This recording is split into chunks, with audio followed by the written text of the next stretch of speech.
Hello everyone, back to tuning in to today's final video, doing June forecast for today's final video. So we're going to have a look at three long-range models for June, the CFS, CANSIPS and the Beijing Climate Centre, and then I'll issue the GavsWeatherVids June forecast. We'll have a review of the May forecast for you to start off with, and have a little sneak peek at the end for July, and I shall get on with that for you in a second. Just to say that the first video release was our 7 AM forecast. We also released European Outlook and a 10 to 14 day as well today. So check out all today's videos if you'd like to do that. Please like, share, subscribe on video. Thank you so much, everyone, for doing this. Right, so the GWV May 2021 forecast was for a colder and wetter than average month. We went for a very unsettled May. We thought temperatures would be below average and precipitation would be above average. A cool, wet month was predicted. We thought that in the last week or so of the month there may be a drier, warmer period. I think the May forecast went quite well. This is how the temperature anomalies are looking in terms of May 2021 from the UK Met, set against the 81 to 2010 average. You see that it was a widely cooler than average month. All parts of the country coming out with below. Actually, it wasn't a single place in the country that was warmer than average. Virtually everywhere had below average temperatures by around 1 to 2 degrees below average. Particularly cool in the south and through Wales and through the Midlands into northern England as well. But all areas were below average at the same time. Pretty much everywhere was wetter than average except Western Scotland. So Western Scotland has a rather drier than average month, probably because of the proximity to blocking areas of high pressure sending the jet stream southwards. But the rest of the country, most of Scotland, Northern Ireland and England and Wales has above average rainfall. Some places have an exceptionally wet month, particularly for Northern England, Eastern Scotland, Wales, into parts of Midlands and southwestern England as well. But it was certainly a very, very unsettled May. It was a wet month, and it was also a very cool month as well. Very, very chilly month indeed. And we did get that dry period right at the very end. So the final week of the month did pick up a little bit, and especially so in the last 3-4 days coinciding with the bank holiday weekend. That's by far the driest and warmest period of the month. So I think the May forecast panned out pretty well. I'm very pleased how the May forecast went, and that follows on from, I think it was a bad forecast that we issued for March and also for April too. So we're on a bit of a roll at the moment. We'll see whether we can keep this going for June or not. But certainly I think the May forecast was pretty decent, and I am quite happy with how it panned out. Right, so that's that then, a successful forecast for May, but you're only as good as your last forecast, you see, in this business. So let's crack on with June. So this is how the CFS V2 700 millibar height anomaly is looking for June. Go for an anticyclonic month, actually, with above average heights to be centred over and to the east of the country, which will bring the wind in from the east. If you come over here again, got high pressure at Scandinavia, in come those easterly winds. So it's looking like an anticyclonic dry and warm signal with the CFS based on that. Total flip on what we had in May, of course. The temperature anomaly for June is being predicted to be warmer than average, so we've got above average temperatures being predicted. Most parts of Northern Europe also predicted to have a warmer than average June as well. So yeah, we see above average temperatures there quite widely across most parts of Northern and West Europe, and the UK is included in that. And also a dry month is predicted here as well, so significantly drier than average, actually. Very dry June forecast.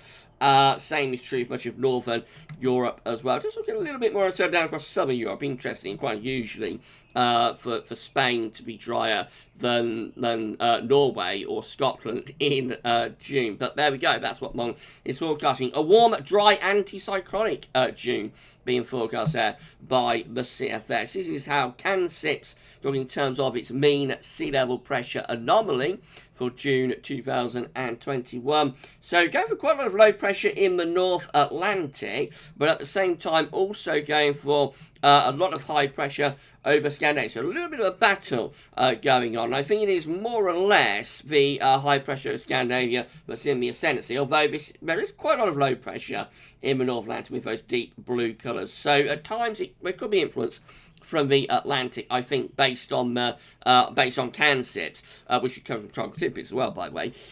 So at times there could be influence from the Atlantic. It could be unsettled, but overall, I think the model has shifted more towards high pressure and drier, warmer conditions. Certainly go for above average temperatures now in June. So the temperature anomaly is forecast to be above average during June 2021, and a largely drier than average month as well. Just to our west, it is wetter than average. So I think there would be influence from the Atlantic at times. It wouldn't be complete plain sailing with high pressure from beginning to end, but nevertheless, it is going for a slightly drier than average month. Most parts of Northern Europe coming out drier than average as well. So that's 2 out of 3 models looking warm and dry for June. Let's have a look at Beijing Climate Centre. This is 500 millibar height anomaly for June 2021. This is a 30-day anomaly average. And here we see it again. So low pressure around Greenland and Iceland, but high pressure above average heights, which extrapolates to high pressure centered over and also to the east of the country. The jet stream push northwards. So again, that would be a largely anticyclonic warm and dry month. The temperature anomaly from Beijing Climate Centre is forecast to be above average, quite significantly so, actually, in those deep orange colours, which is kind of like 2 to 3 degrees above average. Some parts of Europe just to our east, like Germany and into France, are over 4 degrees above average. That'd be a very hot July, actually. The Beijing Climate Centre is going for a very hot July, and that is despite the fact that around the country have actually got slightly below average temperature anomalies. That's due to the cold seas, of course, left over from what was quite a cold winter and also an unusually cold spring. Despite that, despite having relatively cool temperatures in the seas around UK, actually the model is going for like 2 to 3 degrees above average, which, if you think on the CT, that would probably get us into the 16s, maybe to around the 17s. That anomaly to average. So that would be a very, very hot June, actually, that's being forecast there by the Beijing Climate Centre. Out of the 3, that's definitely like the hottest of the 3.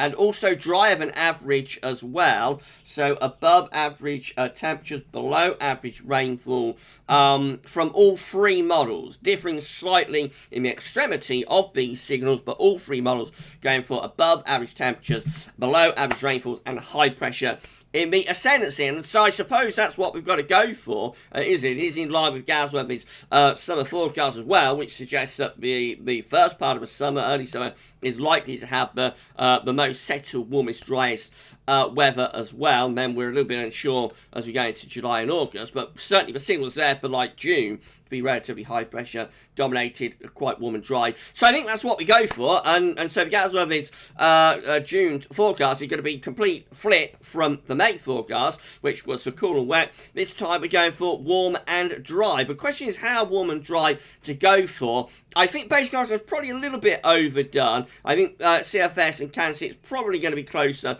to the mark with this. So despite a very hot start, I think we probably will see cooler interludes coming in from the Atlantic at times. I don't think we completely shut off the Atlantic. So I think at times there will be slightly cooler and more unsettled interludes, which probably means we finish up with a temperature anomaly somewhere around 1 to 2 degrees above the 81 to 2010 average. So it's still a significantly warmer than average month, but probably not, nearly breaking records like the Beijing Climate Centre is showing. Of course, we might get it that hot, and I do always say that what we're really looking forward with these long-range forecasts, be they monthly or seasonal, is to get the trend correct. So the trend is like, would it be warmer than average or cooler than average? Would it be wet than average or dry than average? That's what we're really looking for with this. But when you get extreme months and seasons, they're always much, much harder to pinpoint. So we might finish up with a very, very hot month, but I would be surprised if it's that extreme. So I would say like 1 to 2 degrees above average, a very warm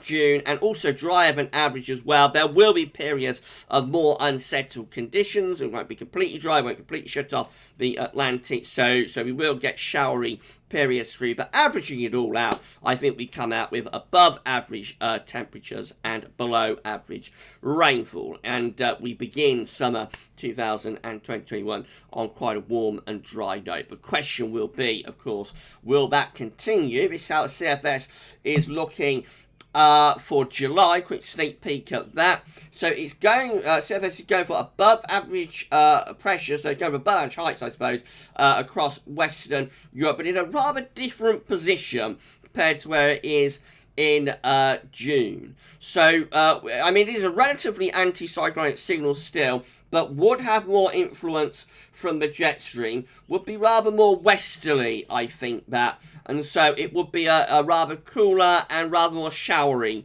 type month. Not a washout, you know, we're not under a trough combined with northern blocking, so not a complete washout disaster of a month or anything like that. But it would be a little bit cooler, a little bit more unsettled with that high pressure generally centred more to our south, allowing in like more of a westerly from off the Atlantic. Remember, in summer, westerly is always going to be cooler than easterly is. We'll worry about July when we get to it. So in the final analysis, GavsWeatherVids.com. No, the GavsWeatherVids forecast is for... I still can't get used to not having the website. Isn't that strange? The GavsWeatherVids forecast is for June. Is for a warmer than average June, and also a drier than average June as well. And yeah, a very, very pleasant, warm start to the summer. And we'll see where we go later on into the summer through July and August, of course. Right, that's it for your videos for today. Tomorrow, we'll start off with JMA Friday. We're also going to have a 10 to 14 day as well. Of course, we'll start off with a 7 AM upload. But after that, we'll have JMA Friday, have a 10 to 14 day as well. And don't forget, Friday night live streams are back tomorrow after 10 PM. So if you're enjoying quiet Friday nights, well, we're back this Friday after 10, so I shall see you live for that. But of course, we've got videos to come before then. For the GavsWeatherVids June forecast, that's all for now, and thanks for watching.